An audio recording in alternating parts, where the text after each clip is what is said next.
All right, so our program today is a couple of our members are going to give us some updates and some information on the water and sanitation projects.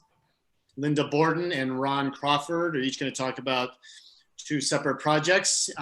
Did you guys have any, who wants to go up, step up first here? I'll go. There we go. Thank you, Ron. So this month, February, the major emphasis for Rotary is water and sanitation. So that's the reason that we selected this subject for our meeting today. And the first thing I want to do is talk about water. Many of us have been down to Octenomet and for service projects. We've been going down there, the district has, for, I don't know, 12 or 13 years, I think. And every year when we go down there, we work at Octenomet and do some things there for the school. But one day during the week, we deliver water filters. And I want to show you what these filters look like. It's actually, this is a little difficult to see. The water filters that we've been delivering down there are basically 2 5-gallon plastic buckets, one on top of the other. And in the top one, there are 2 ceramic filters like this. And water that's to be cleaned is poured into the top and seeps through these ceramic filters. It takes about 12 hours, but then after that, you have 5 gallons of clean water for drinking and cooking. Now, this doesn't seem like a big deal to us, but let's remember that half the people in the world don't have a reliable source of clean water for them or for their families. So this is a big step forward. And we've been taking these buckets down there every year when we go. Actually, we don't take them with us, but we buy them and install them. I don't know if you can see on this bucket, there's a Rotary symbol on here, and there's little instructions in pictograms of how the bucket should be used and how it should be cleaned. Because when you're putting dirty water into these buckets, the filters are naturally going to be loaded up with a lot of junk and crud that needs to be cleaned off. So that has to be done on a periodic basis. But a water bucket like this should last in service anywhere from 3 to 5 years, depending on how well it's maintained. And it's a lifeline for people, because in some communities, infant mortality is unfortunately much too high because children are subject to a lot of waterborne diseases. So these are almost the gift of life. And we've been very happy that we've been able to do this for villages down in remote areas in Guatemala. Now. Okay, how's that? Yeah, sorry. Perfect. Okay, very good. Okay, so the filters that I showed you here were separated. When we transport them, they nest them together. And here people are walking down to the docks in Livingston, carrying stacks, maybe like 10 water filters at a time, taking them down to the boats. So we could go upriver and go to a village and deliver them. Now, this is how the people that helped us carried these on their backs. And we saw them doing quite a few of that. If you look at the number 4 and 5 people in line, those are Rotarians. They're not carrying anything because it was a little ungainly to try to carry these buckets. I remember trying to do it, walking up a fairly steep hill that we had to go to get a village, and it was not easy to do. Here's a close-up shot of how these buckets are nested together and then carried from site to site.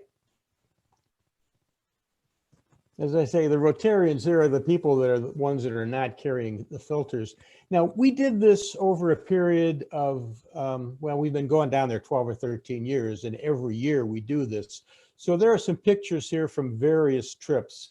My wife, Diane, tried to go through some of our photos and pull out a few that were just about delivering water filters. Some of the treks were you know, it's kind of extensive. It may have taken us like an hour to trek into these places. This is a fairly easy walk here. And here again, we're just getting ready to leave. The filters are still wrapped in plastic. And this is Mary Stitt down here at the very bottom left of your screen. Some of you that went down there may remember that Mary was selected because Rotary International had brought along a photographer, and they wanted to see some water filters delivered to a local village. So Mary was a part of a group that had to walk across a river and deliver filters to a local village. And somewhere, I'm sure those pictures of her doing that trek are maintained. Now here, Chris Wood is going to demonstrate the proper method of assembling these filters. There are two separate buckets, as you can see. There's holes in the bottom of the top one so that filter can extend through.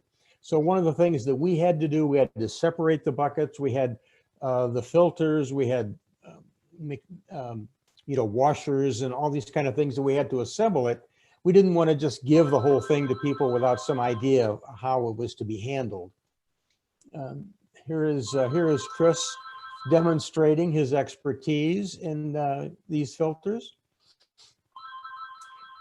Here's a group of very happy kids who are going to be able to take a water filter back to their homes and have clean water, which is going to help them prevent disease in their family and have them all live to a longer life than if they had been struck down by a waterborne disease of some sort.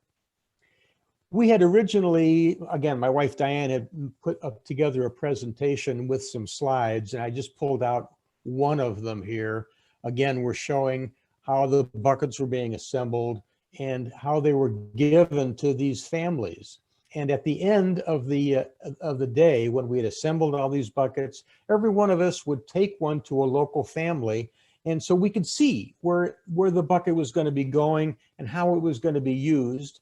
And that's what you see here on the right-hand side. It's sitting on the kitchen table in a very prominent place. And then too, we would often take pictures so that every family that got a bucket, and they were all very excited to get them, we could take a picture to see the number. In this picture, we've probably got like, I don't know, 20 or 25 water buckets that are being distributed to this family. And here is one of the ladies that Diane and I went to. This is kind of an interesting picture because it shows what the interior of their homes look like. The siding is these horizontal wood planks with air spaces in between for ventilation. The floor is dirt. You can just barely see the hammocks hanging up in the ceiling. Everybody sleeps in these plastic rope hammocks, and they get put up into the ceiling during the day. At one end of the room, there would be a fireplace where the mother of the house would do the cooking. And so there's ventilation inside the house is not really very good. And unfortunately, kids get too close to those fires. That's another issue that we've tried to address in some other programs with different efficient cook stoves. But this is an important issue for Rotary, and it's one that our club has been and the district has been very happy in actually seeing the people and interacting with them directly and making a difference in their lives. So thank you very much. And now I think Linda is going to talk about water. Hey, Ron, Larry Neiman. Yeah. Those are different buckets, I believe, than the ones that I installed or delivered to the village when I went down there. Is this a change or just a matter? Well, how many times did you go, Larry? I think it was the jerry cans with the filter you put on top of it. Right. That I've only seen those one time, and that must have been the year that you went. Every other year we installed the buckets that I just showed. I had photos of those jerry cans. I didn't want to show it because it would confuse people. This is the basic water bucket that we've been using down there, but there are other types. the whole idea is for Rotary to provide these folks with ways of having clean water in their homes. Ron, Thanks. if I could ask, I'm sorry, if I could ask a question. So the bucket is one part of the mechanism. The other part is the filter that goes inside. Yes, How long do those last? they can last in service from 3 to 5 years, but it's very wow. critical. It's very critical, though, that this filter element, it's a ceramic tube, needs to be cleaned. And they give you little scrubbing sponges to clean them off every so often in clean water. Because again, you could be putting in fairly dirty water and there'll be a lot of contaminants. So you need to keep cleaning this ceramic filter on a regular basis. So Ron, I've got a question. When you say regular basis, does that need to be done daily, weekly, monthly? I think Betsy, what you would do is you would inspect it every so often and make an assessment on how dirty it was. I'm trying to read here on my bucket. There's some instructions for cleaning the bucket, but they're in Spanish, and my Spanish is not that good. So when I get this translated, I'll get back to you with the answer. It's kind of a judgment thing. Betsy, I think that it depends, this sounds strange, it depends on the water that you're putting through it and how dirty it is and how much substance there is in the water as to how often that thing needs to be cleaned. Mm-hmm. You know, actually, Betsy, I did just glance at the Spanish, and it says cambie las candelas cada año, which means once a year. But I think you would probably want to inspect them a little more often and clean them as needed. Actually, Ron, that's change the filter once a year. It's not clean the filter once a year. Ah, Cambiar is changed. Limpiar yeah, is I clean. stand corrected, Linda. Thank you very much. My Spanish is not as good as I ever thought it was going to be. So this is a different project. This is one that we supported financially. And to give you a little bit of background, it really all started in Atlanta. Eddie and I, and it started actually, 3 years ago, Eddie and I had just gotten back from a service trip to Peru that was incredibly grueling, fulfilling, but grueling.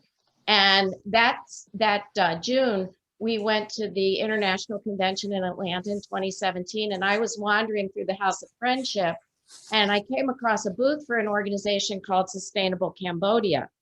And they were organizing a trip the following year to Cambodia so that people would have a chance to see their school and the work that they did. And it was not a hands-on service trip, which after Peru sounded very, very good to us, but it was a trip that would give an in-depth look at what they were doing. And while Sustainable Cambodia, it wasn't an official Rotary trip, it was primarily Rotarians that were the ones who were going to be going on that trip. So Eddie and I hadn't been to Cambodia, and we said, sure, let's do that. For those of you who aren't super familiar with Cambodia, I know everybody probably knows it's in Southeast Asia, but here's a little bit about it and what I think is pertinent for this. The population in Cambodia is 16.5 million people today. It has a median household income of $2,300, which makes it one of the poorest countries in Southeast Asia and really one of the poorest countries in the world. The climate, especially in the area that we were in, is what's considered to be tropical savanna. And what that means is it's tropical. So the temperature is fairly consistent throughout the year. There's not summer and winter to designate seasons like we know it. There's dry and rainy. And because there's savanna, it's primarily dry. So Guatemala, where Ron was just talking about, is also considered tropical, but it's not savanna. So that's what the climate is like in Cambodia.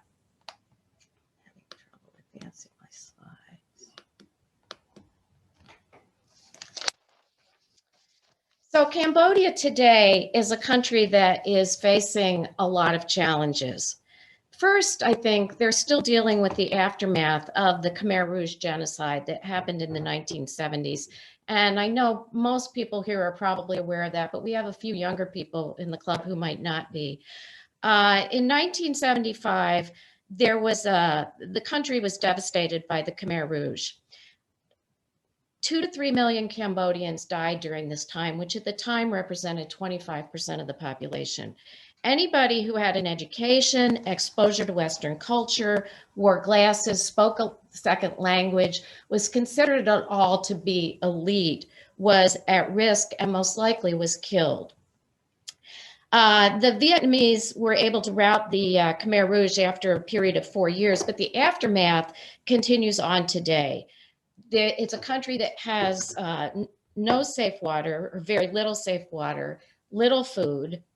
3 million people lack access to safe water. 5 million lack access to improved sanitation. And it's especially bad in places like Persat, where we were, which is a rural area, and there's profound poverty. So what you see at the top here are typical villages around the Persat area. The bottom, you see people who are growing rice, which is what they do to support themselves. And in the bottom right, you see walking, carrying water.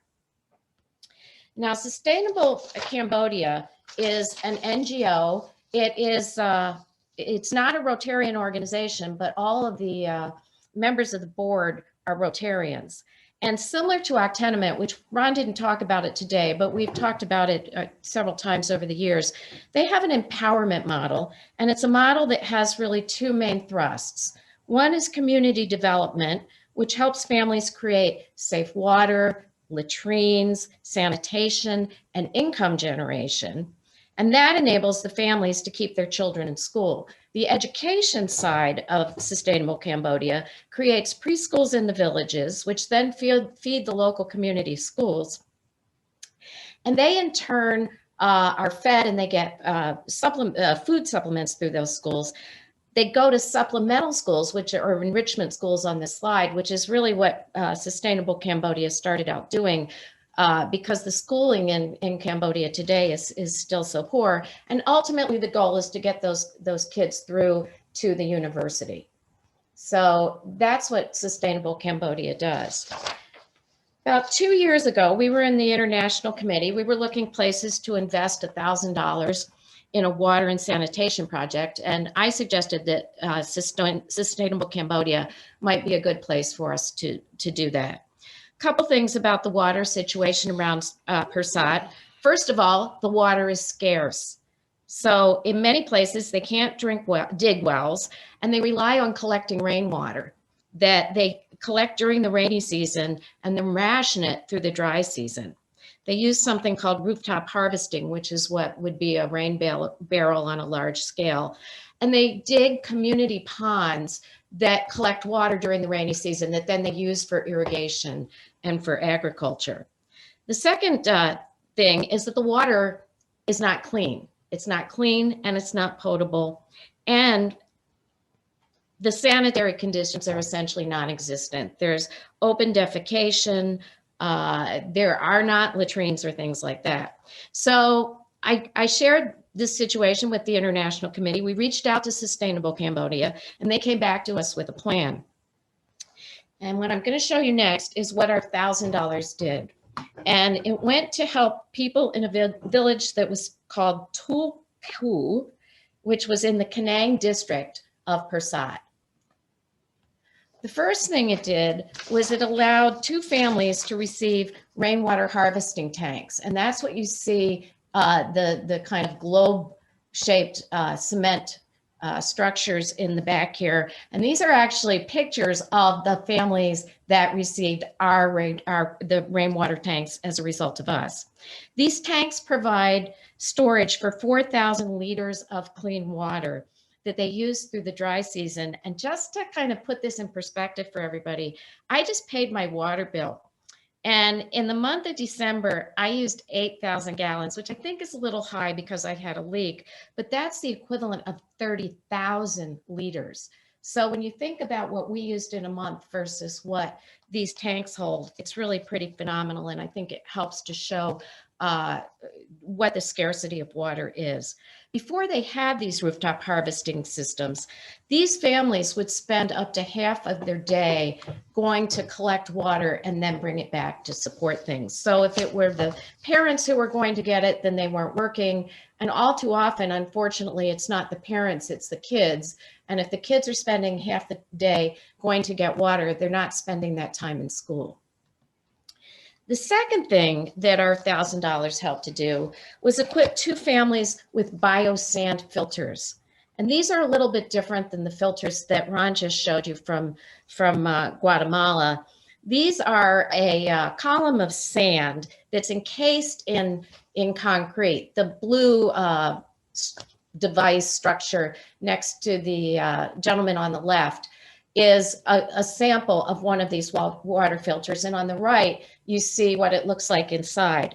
They use a combination of biological processes and physical processes to purify the water. And I don't exactly understand how it works, but there's a biofilm that forms on the top, and that takes out pathogens, and then the sand takes out the particulate matter that's in these filters.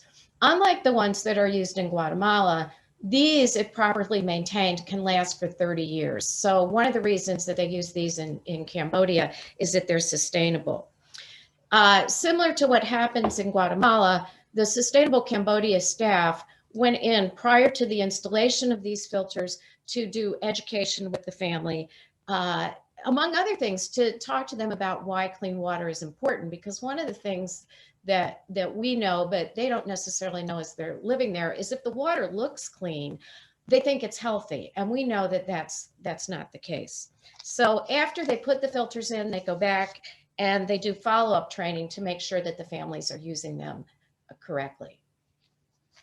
And then finally, we installed, or our funds installed latrines that benefited 2 families. And the members of these families also got education ahead of time on why sanitation was important and the importance of washing their hands. Now, what Sustainable Cambodia did in terms of installing the latrines was hire an outside company to go in and build the base infrastructure for the latrines, but then they use a model similar to Habitat for Humanity, where the recipients of the latrines actually help to build the roof and the ceilings using materials that are available in their communities, so that they have a sense of ownership in this. And you can see from these pictures, once again, these are the families that actually benefited from the $1,000 that we sent. So my close is, I think everybody is pretty familiar with the starfish story. And if you haven't heard it, I'll just really quickly recap it. Boy or girl, and it doesn't matter which, was walking on a beach covered with starfish and throwing them back into the water one by one by one. And a man walked up and said, "Why?" And the reply was, "Well, so they won't die." At which point the man said, "But there's so many, you'll never be able to help them all." And the boy or girl said, as they threw another starfish back, "It makes all the difference for this one." And our $1,000 that we gave to the Sustainable Cambodia and worked with the Rotary Club of Persat will not solve the problem of clean water and sanitation in Cambodia. But for the families that we helped, it radically changed their world. So that's what we did in Cambodia, and I will stop sharing now.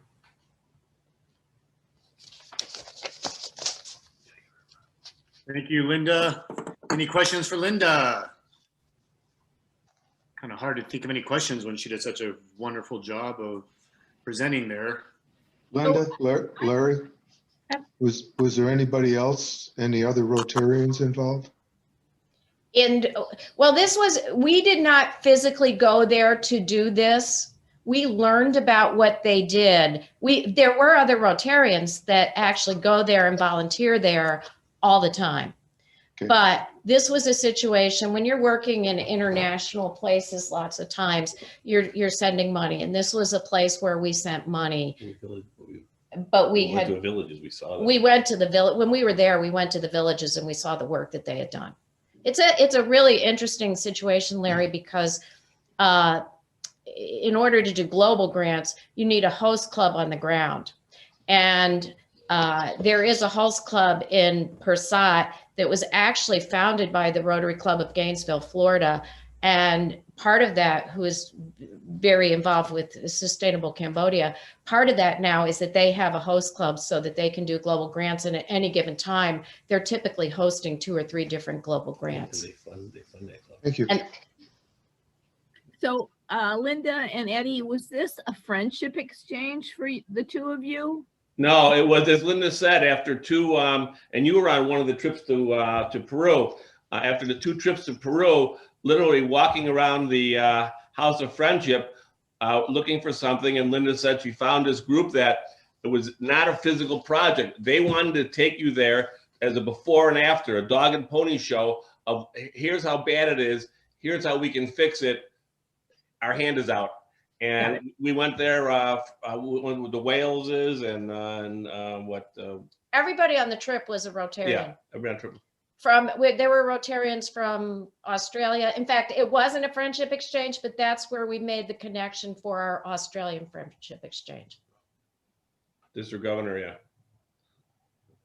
I was going to add, in the International Committee, obviously, if we look at projects, there's so many projects around the world of great need. And one of the things that we've tried to do is look at where Rotarians in our club have made connections in order to do investments and get involved. And this was one of the ones, obviously, that Linda and Eddie have been to.